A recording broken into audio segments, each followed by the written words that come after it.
How's it, and welcome to a review of the Mitsubishi Eclipse Cross. We need to have an honest conversation about this car. So let's start off with this cross business. Everybody makes a cross car. I don't know why they're all angry about it.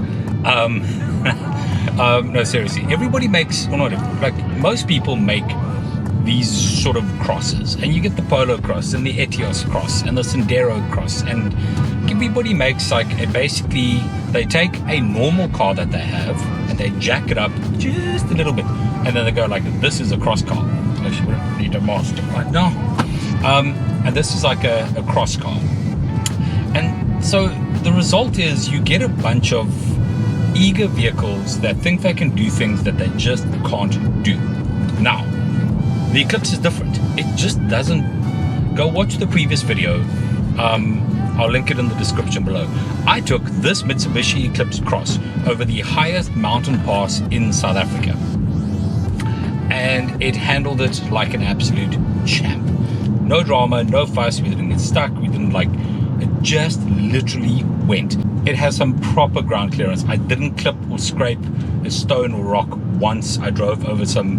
The initial plan was to go with the Jimny. We ended up doing it in this, and it was fantastic.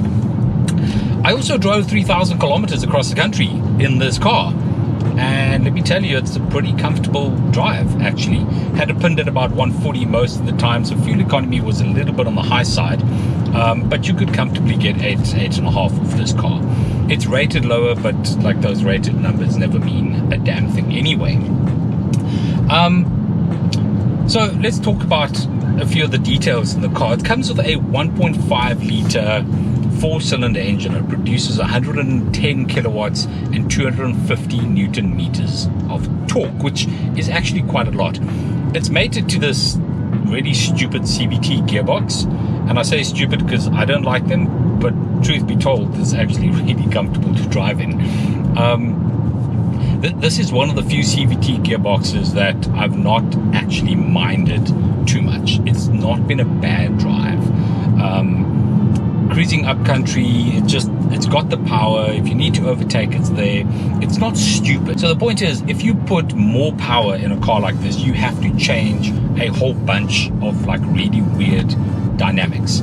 And the problem with that is like it becomes a very different car, and it becomes sort of sets in at a very different price point. I think what Mitsubishi have built here is an absolute stunner. So the interior has all the stuff you'd expect. It's actually got flappy paddles as well on a CVT gearbox. I'm not 100% sure what's going on there. But it comes with Apple CarPlay. You jack your phone in, it works. It's only got one USB port in the front, which is okay. There's like a charging port at the back, which is really useful.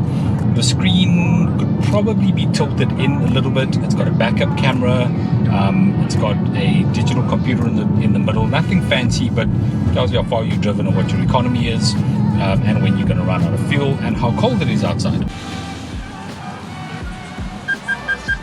Morning, how are you? Good, thank you.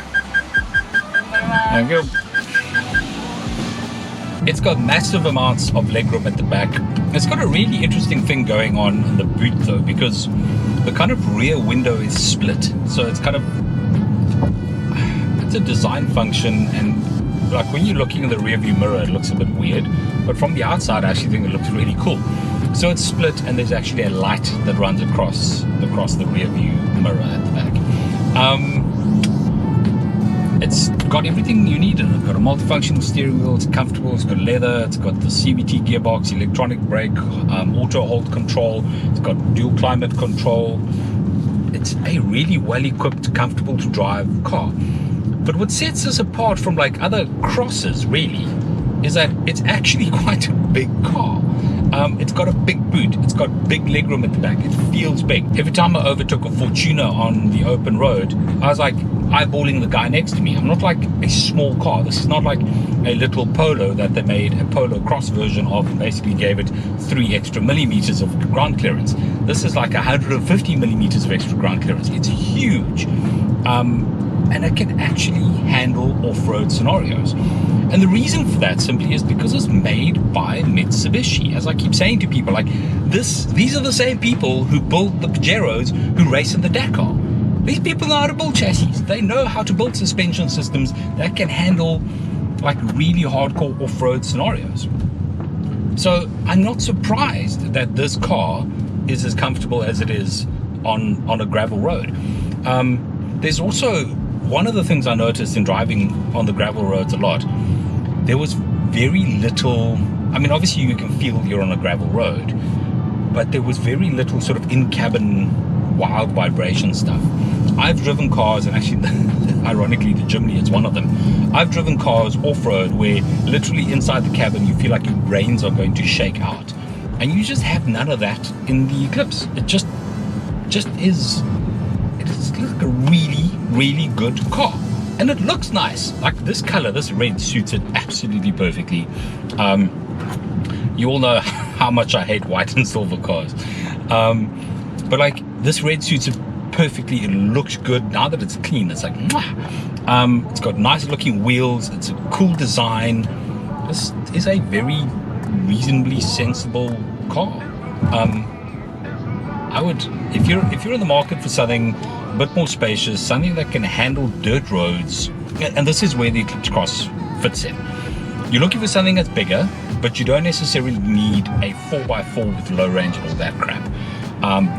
But you want to be able to go off-roadish every now and again, and by off-roadish I mean like hit a gravel road and not worry about it. Then this Eclipse Cross is absolutely perfect. I mean, obviously if you want to go crawling up 45-degree surfaces, I mean, obviously if you want to go up a 45-degree incline, you're going to need a Defender or a Discovery or G-Wagon or something like that that can have low range and grip and weird stuff like that.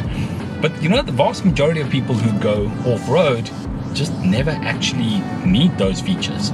This is a perfect compromise between, you can literally go anywhere you want, almost. But it's spacious, it's economical, you can drive it around town, and you're not driving this monstrous thing up and down the shopping center parking lot. Thank you so much for watching the review of the Mitsubishi Eclipse Cross.